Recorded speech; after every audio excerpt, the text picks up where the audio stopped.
الحمدللہ وکفا وسلام علی عبادہ الذین اصطفى اما بعد قال اللہ تعالی فی القرآن المجید والفرقان الحمید فاعوذ باللہ من الشیطان الرجیم بسم اللہ الرحمن الرحیم ومن آیاتہ ان خلق لکم من انفسکم ازواجا لتسکنوا الیہا وجعل بینکم مودۃ ورحمہ صدق اللہ العظیم۔ قابل صد احترام بزرگوں، نوجوانوں، دوستوں، عزیزوں، ساتھیوں، ماؤں اور بہنوں، آج ہمارا موضوع ہوگا تعلقات زوجین کے قرآنی اصول۔ میاں اور بیوی کے درمیان تعلقات کیسے ہوں، کن بنیاد پر ہوں، کیا توازن ہو، اس کے بارے میں قرآن کیا اصول ہمیں دیتا ہے، اس موضوع پر بات کریں گے۔ اور آپ کو معلوم ہوگا کہ ہم جس موضوع پر مسلسل گفتگو کرتے آ رہے ہیں وہ ہے قرآن کی روشنی میں خاندانی نظام یا خاندانی زندگی۔ ہماری خاندانی زندگی کیسی ہو، قرآن ہمیں کیا رہنمائی دیتا ہے، یہ تواتر کے ساتھ ایک موضوع چلا آ رہا ہے جس میں ہم نے ماں باپ کا رشتہ، بچوں کا رشتہ، ان دونوں رشتوں پر بات کی۔ اب ایک اور رشتے پر بات کریں گے، وہ زوجین کا ہے، میاں اور بیوی کے درمیان کیا تعلق ہو اور کیسے ان دونوں کے درمیان رشتہ داری ہو، اس پر بات کریں گے۔ پھر انشاءاللہ بھائی بہنوں کا موضوع بھی آگے ہم ٹیک اپ کریں گے۔ پہلی بات تو یہ سمجھ لینی چاہیے کہ قرآن ایک اصول بتاتا ہے، وہ آفاقی اصول ہے، اور وہ اصول ہے ساری کائنات کے اندر اللہ تعالیٰ نے زوجیت کے اصول کی بنیاد پر ساری کائنات کی تخلیق کی ہے۔ اس کائنات کے اندر ہم ایک آفاقی قانون دیکھتے ہیں اور وہ ہے زوجیت کا قانون۔ سورہ یاسین کے اندر اللہ تبارک و تعالیٰ نے فرمایا سبحان الذی خلق الازواج کلھا مما تنبت الارض ومن انفسہم ومما لا یعلمون۔ پاک ہے وہ پروردگار جس نے جوڑے بنائے، سبحان الذی خلق الازواج، جوڑے پیدا کیے، ازواج پیدا کیے، زوجیت کے اصول کو اس نے ایجاد کیا، اور کہا من انفسکم، تمہارے نفوس میں، تمہاری زندگیوں میں، تم میں، انسانوں کے درمیان زوج پائے جاتے ہیں۔ اور اس کے بعد فرمایا ومن انفسکم سبحان الذی خلق الازواج کلھا مما تنبت الارض، جو کچھ زمین سے تم اگاتے ہو اس میں بھی زوجیت کا قانون کار فرما ہے، تمہارے نفوس میں بھی زوجیت کے قانون کار فرما ہے، اور اس کے بعد ان چیزوں میں بھی جس کا تمہیں علم نہیں ہے۔ تین چیزوں کا ذکر اللہ تعالیٰ نے کہا اور یہ بتایا کہ اللہ تعالیٰ پاک ہے۔ سبحان پر غور کیجئے، سبحان الذی خلق الازواج، وہ پروردگار پاک ہے جس نے جوڑے پیدا کیے۔ ساری کائنات کے اندر یہ اصول ہے۔ پھر اس نے تین چیزوں کا ذکر کیا، مما تنبت الارض، زمین میں جو کچھ تم پیدا کرتے ہو اس میں جوڑے پائے جاتے ہیں، پھلوں میں، پھولوں کے اندر، ان سب کے درمیان اللہ تعالیٰ نے ایک اصول رکھ دیا ہے، وہ یہ کہ نر پھول ہے تو مادہ پھول ہوتا ہے، اور ان دونوں پھولوں کے درمیان کراس پالینیشن کی وجہ سے ہم جو ہے پھل اور اناج وغیرہ دیکھتے ہیں۔ ومن انفسکم، مردوں اور عورتوں کی شکل میں اللہ تعالیٰ نے انسانوں کے بھی جوڑے پیدا کیے، ومما لا یعلمون، اور ان چیزوں میں بھی اللہ تعالیٰ نے جوڑے پیدا کیے جس کا تمہیں علم نہیں ہے۔ کن چیزوں میں؟ بعد میں سائنس نے ایجاد کر کے بتایا، اور بھی بہت سی چیزوں کا علم نہیں ہے، آئندہ ان چیزوں کا انکشاف ہوگا کہ اللہ تعالیٰ نے زوجیت کے قانون کی بنیاد پر اور بہت سی چیزوں کو پیدا کیا۔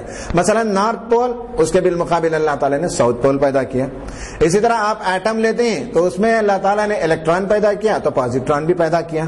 اسی طرح ہم بیکٹیریا میں دیکھتے ہیں کہ بعض انالیٹیکل بیکٹیریا ہوتے ہیں، بعض سنتھیٹک بیکٹیریا ہوتے ہیں، سنتھیسس بیکٹیریا ہوتے ہیں، یعنی وہ بیکٹیریا جو زمین میں گرنے والے اجزاء کو توڑ دیتے ہیں، اور بعض وہ ہوتے ہیں جو زمین میں پائے جانے والے نمک اور معدنیات کو کھینچ کر لاتے ہیں، سنتھیسس کرتے ہیں۔ تو ایسے بہت سے جوڑے اللہ نے پیدا کیے۔ اسی طرح اللہ تعالیٰ نے یہ دنیا پیدا کیا تو اس دنیا کا ایک اور جوڑا پیدا کیا، وہ ہے آخرت۔ اس پوری کائنات میں جوڑے کا، زوج کا قانون ہے، لیکن صرف پروردگار کی ذات ہے جو اس جوڑے کے قانون سے بلند ہے۔ سبحان الذی خلق الازواج، اسی لیے کہا گیا کہ ایک اللہ رب العالمین کی ذات ہے جس کا کوئی جوڑا نہیں ہے، باقی ہر چیز کا جوڑا اس کائنات کے اندر پایا جاتا ہے۔ ان جوڑوں کے درمیان کیا توازن ہو، کیا دونوں کے درمیان رشتہ ہو، ایک ایسا پیچیدہ موضوع ہے کہ دنیا آج تک اس معاملے میں الجھتی رہی ہے۔ قرآن نے اس کا بہت سیدھا سادہ اصول بتا دیا، ورنہ یہ کہ دنیا آج تک ان دونوں کے درمیان بیلنس کرنے میں، جوڑوں کے درمیان کیا بیلنس ہو، اس پر آج تک دونوں کے گویا کہ دنیا اس میں ٹامک ٹوئی مار رہی ہے اور اسے ابھی تک اس کا نقطہ اعتدال نہیں ملا۔ زوج کسے کہتے ہیں؟ زوج دراصل دو ایسی چیزوں کو کہتے ہیں جن میں باہمی تضاد پایا جاتا ہو لیکن اس کے ساتھ ساتھ توافق بھی پایا جاتا ہو، دونوں میں آپ فرق بھی دیکھتے ہیں اور دونوں مل کر ایک شے پیدا کرتے ہیں. اس کو کہا جاتا ہے زوج.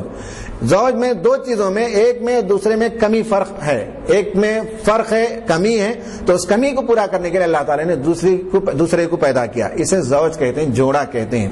اس جوڑے میں جو قانون پایا جاتا ہے ان میں سے پہلا نقطہ یہ سمجھنے کا ہے کہ اللہ تعالیٰ نے زوج میں ڈفرینسیشن رکھا لیکن ڈسکریمنیشن نہیں رکھا. دونوں کے درمیان اللہ تعالیٰ نے تفریق تو کی ہے لیکن تذلیل نہیں ہے. مرد اور عورت ہیں یا اسی طرح اور بہت سی چیزیں ہیں جوڑے کی شکل میں، تو ایک دوسرے کے درمیان فرق تو پایا جاتا ہے لیکن ایک دوسرے کے درمیان تذلیل یا اونچ نیچ کا تصور نہیں ہے. جوڑا اسی کو کہتے ہیں. فرق تو ہے، ڈفرینسیشن ہے، ڈسکریمنیشن نہیں پایا جاتا ہے. نمبر 2، جوڑے میں ایک فاعل ہوتا ہے، ایک منفعل ہوتا ہے. ایک کام کرتا ہے، ایک کام قبول کرتا ہے. فاعل اور منفعل، ان دونوں کا جوڑا بنتا ہے لیکن دونوں میں کسی کو عزت اور ذلت کے معیار نہیں. نہ فاعل عزت والا ہے نہ منفعل ذلیل ہے. دونوں کے درمیان عزت اور ذلت کے معیار فاعل اور منفعل کے درمیان جوڑا اسی کو کہتے ہیں. نمبر تیسری چیز یہ ہے کہ فعل بہرحال ایک درجہ فضیلت رکھتا ہے.